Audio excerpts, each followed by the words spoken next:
America में Donald Trump का राज जब से आया है तब से ही कुछ न कुछ धमाकेदार हो रहा है। कभी वो किसी देश पर बरस पड़ते हैं, कभी वो यूक्रेन के बजाय रूस का साथ देने लगते हैं और कभी वो अपनी ही सरकार के कर्मचारियों से इस्तीफा ले लेते हैं। लेकिन इस बीच डोनाल्ड ट्रंप ने एक और बड़ा एक्शन लिया है जो सीधे तौर पर तो ईरान पर लिया गया है, लेकिन उसका असर भारत तक हुआ है।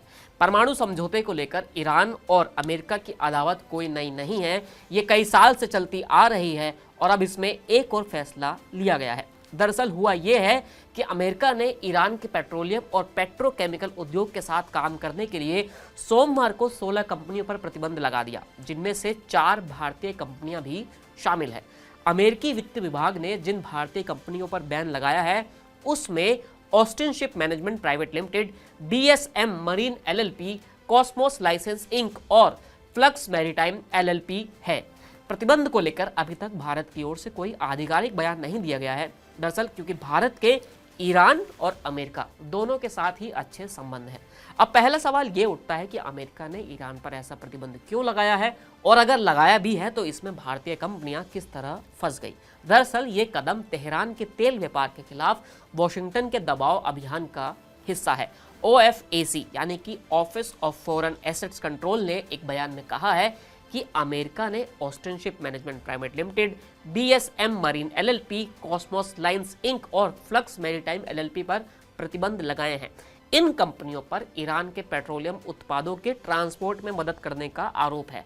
इससे वे अमेरिकी कानून के तहत गंभीर प्रतिबंधों के दायरे में आ गई हैं।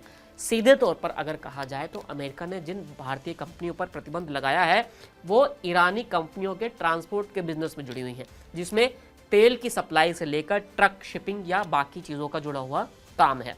अब चूंकि भारत का अमेरिका और ईरान दोनों से अच्छा संबंध है और भारत को तेल की ज़रूरत भी है, यही कारण है कि उसे हर जगह से अपनी बनाकर चलनी है और यही कारण है कि अभी तक भारत सरकार की ओर से कोई आधिकारिक बयान नहीं दिया गया है ताकि किसी तरह की जल्दबाजी ना की जाए। वैसे जानकारी के लिए आपको ये भी बता दें कि भारत ईरान से करीब $1 अरब का तेल खरीदता है। ये एक तरह का एवरेज है।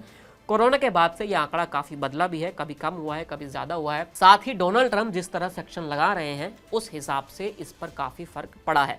ऐसे में भारत अपने व्यापार को किस तरह आगे बढ़ाता है और किस तरह अमेरिका और ईरान दोनों से बनाकर चलता है, ये भी देखना होगा। फिलहाल इस वीडियो में इतना ही, फिर मिलेंगे नए वीडियो के साथ। शुक्रिया।